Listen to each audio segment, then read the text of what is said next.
আসসালামু আলাইকুম। আশা করি সবাই ভালো আছেন। আরও একটি নতুন ভিডিওতে আপনাদের সবাইকে স্বাগতম। আজ আমি আপনার সাথে যে বিষয়টা শেয়ার করব সেটা হচ্ছে ব্র্যাক ব্যাংকের নতুন আপডেট।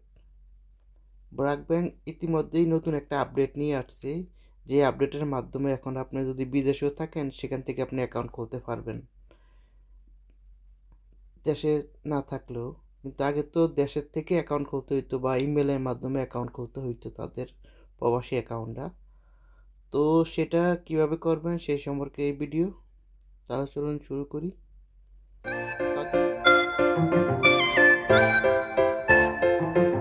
প্রথমে ব্র্যাক ব্যাংক লিখবেন, ব্র্যাক ব্যাংক অ্যাপস লেখার পরে অ্যাপটা চলে আসবে, এখান থেকে ইনস্টল করবেন। করার পরে এই যে ওপেন অপশন আছে এখানে ক্লিক করবেন। ওপেন অপশন ক্লিক করলে ঠিক এইভাবে অ্যাপসের লোগোটা আসবে। তারপরে এখানে ক্যান্সেলে ক্লিক করবেন। এখানে নিচে দেখতেছেন অ্যাকাউন্ট ওপেন, এখানে ক্লিক করবেন। করার পরে কিছুক্ষণ লোডিং নিবে। তো এই যে লোডিং নেওয়ার পর আপনাকে এখানে নিয়ে আসবে। এই যে আপনি দেখেন এখন তাদের আপডেটের মাধ্যমে এখন আপনি অ্যাকাউন্ট খুলতে পারবেন, তাদের সব বিস্তারিত তথ্য এখানে দিয়ে দিছে। তো আপনি এখান থেকে নিচে চলে আসবেন। আসার পর এই যে নিচে দেখতেছেন প্রবাসী অ্যাকাউন্ট, এই যে নিচে প্রবাসী অ্যাকাউন্টে ক্লিক করবেন। করার পরে আপনি এই যে আবেদন করুন এখানে ক্লিক করবেন। তারপর এখান থেকে আপনি আপনার যে ব্রাঞ্চ সেটা সিলেক্ট করবেন, নেক্সটে ক্লিক করবেন। এখানে আপনি আপনার ইমেল অ্যাড্রেসটা দিবেন। ইমেল অ্যাড্রেস দেওয়ার পরে এই যে নিচে দেখতেছেন কান্ট্রি, এই কান্ট্রিতে সিলেক্ট করবেন। দেখেন আপনি যেই দেশে থাকেন এখানে সব দেশ দেওয়া আছে। তো আপনি এখান থেকে আপনার দেশটা আপনি সিলেক্ট করবেন। আমি যেহেতু ফ্রান্সে আছি তো আমি এখান থেকে ফ্রান্সটা সিলেক্ট করতেছি। এই যে ফ্রান্স সিলেক্ট করলাম।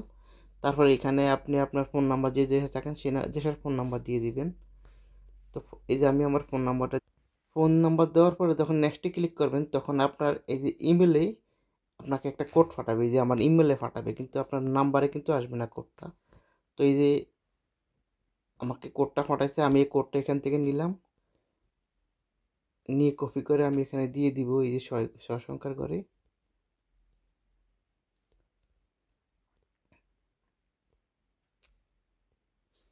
দেওয়ার পর সাবমিটে ক্লিক করবেন। করার পরে আপনার এটা ভেরিফাই হয়ে যাবে। তো তারপরে এখানে আপনি আপনার এনআইডি কার্ড দিয়ে দিবেন, ব্যাকসাইড দিয়ে দিবেন, দিয়ে আপনি অ্যাকাউন্টটা খুলবেন। আমি যেহেতু অ্যাকাউন্টটা খুলে ফেলেছি সেজন্য আমি আর সামনের দিকে যাচ্ছি না। পরবর্তী স্টেপগুলো আপনারা এখান থেকে দেখে দেখে ফিল আপ করে আপনারা অ্যাকাউন্টটা খুলবেন। তো আমি শুধু আপনাদেরকে এই বিষয়টা জানানোর জন্যে আমি ভিডিওটা করা, যে ব্র্যাক ব্যাংকের নতুন আপডেট আছে যার মাধ্যমে আপনারা এখন প্রবাস থেকেও অ্যাকাউন্ট খুলতে পারবেন। তো আজ এই পর্যন্তই। আর আপনার যদি কারো অ্যাকাউন্ট খুলতে সমস্যা হয় অবশ্যই আমাকে এই যে ভিডিওর কমেন্ট বক্সে কমেন্ট করবেন, আমি আপনাদেরকে রিপ্লাই দিব অবশ্যই। তো ভালো থাকেন, আল্লাহ হাফেজ।